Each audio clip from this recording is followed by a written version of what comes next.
Look at that. What's up, guys? This video I'm going to be unboxing the GoPro Hero 10. So I just got this in the mail 10 minutes ago. So let's open it up.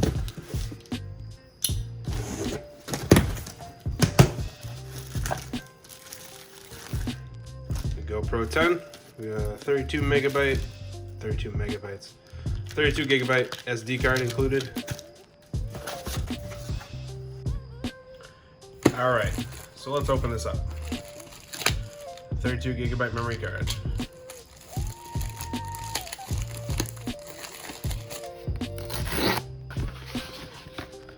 Just like the Hero 9, this one comes in a nice little carrying case.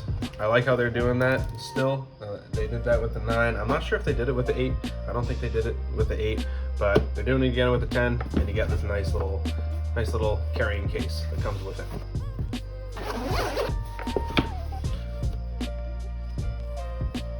Your camera must be updated before you can use it.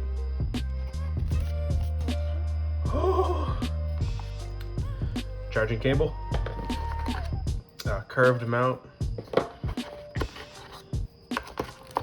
battery, and another mount. So it's like we got the manual up here.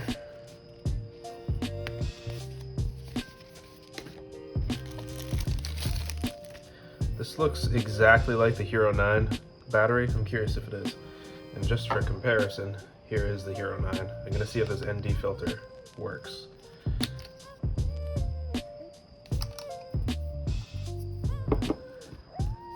So this is a Telesen GoPro Hero 9 battery. So we'll see if this works with the GoPro.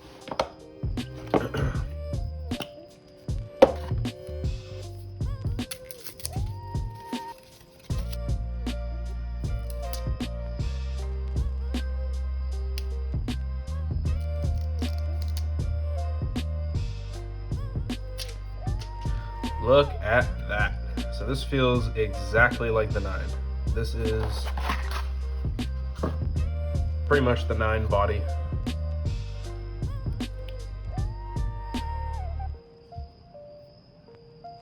Telesen ND filters still work with the Hero 10, which is awesome because I have a bunch of these.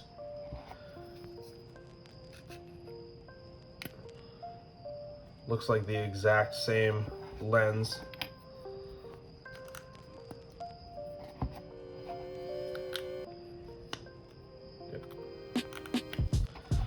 All right, so here's the 10, here's the 9. They're pretty much the exact same. I'm gonna put a battery in each one and see if there's any noticeable weight difference. There probably won't be. I know that the 10 is technically lighter, but I don't think it'll be really noticeable just holding it. No. They feel the same weight. I know the 10 is slightly lighter than the 9, but it's not enough to really notice it in your hands. All right, so I'm gonna turn the Hero 10 on.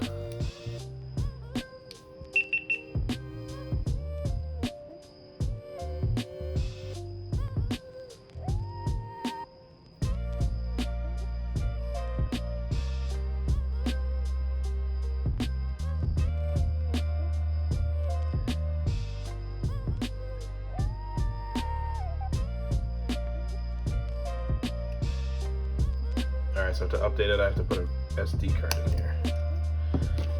So what better SD card to use than the one that they gave me for free?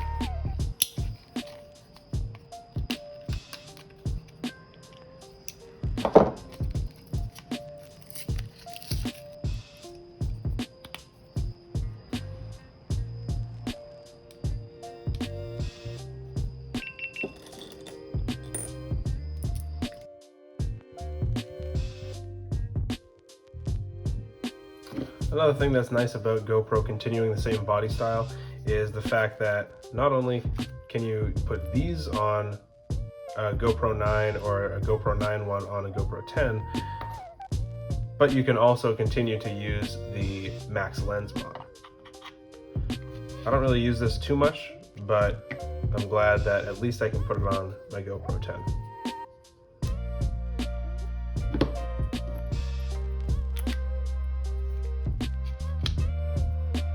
very glad that they're continuing to do the twist off lens caps.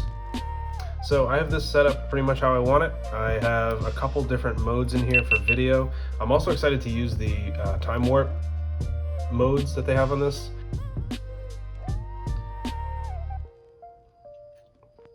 So I have my presets set up pretty much how I like. I wish that you could rename these to be whatever you wanted, because I wanted Epic to just be slow motion. That's 2.7K at 240 FPS. So that's gonna be nice and slow. These other ones are just other ones that I plan on using. So standard, that's gonna be the one that I normally shoot in. This is a 60 FPS, 4x3 and 4K. And then the other one underneath it was a 5K option in case I wanted to just film in 5K. I'm also curious about this cinematic preset that they have. So I'll probably just go try all these out, strap this to a drone, and post some flight footage. I gotta say, the touchscreen on this is significantly better than the one that's on the Hero 9. I'll do a little side by side so you can see. So right now, all I'll try and do is just go from video to photo mode.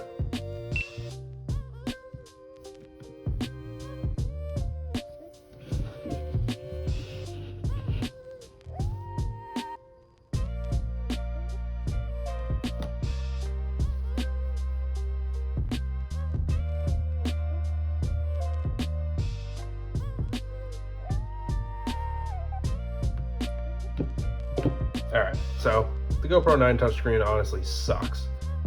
So it's nice to have a screen that just does exactly what you need it to do.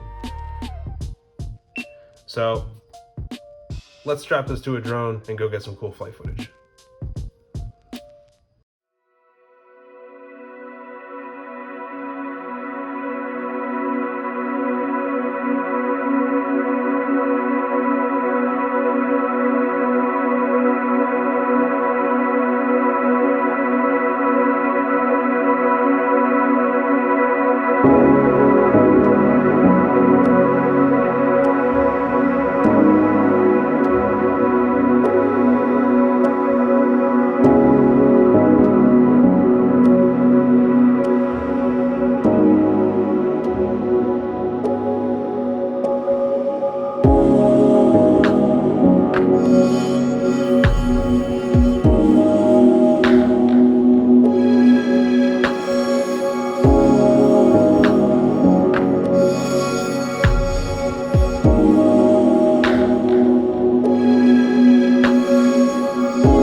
Since this video is scaled down to 1080, if you'd like to see the 5K footage that you just saw, that's true 5K, click this link right here.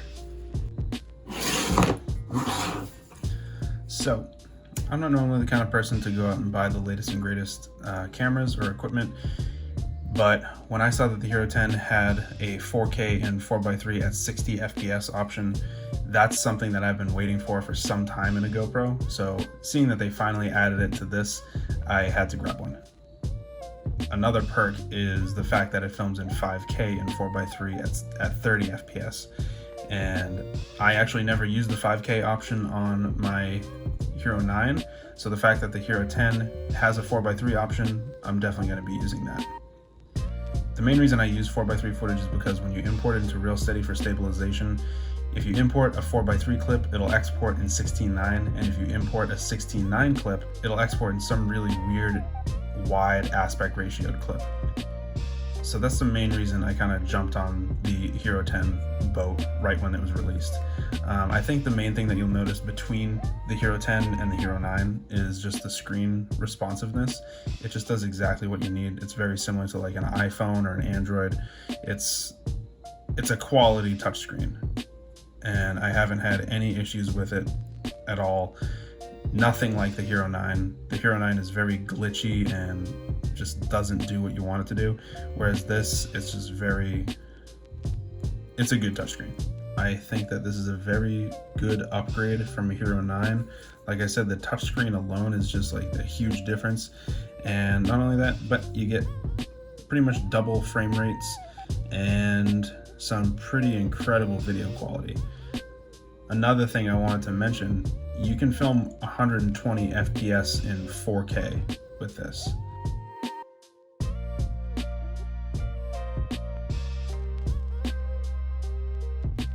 So yeah, that looks pretty sick.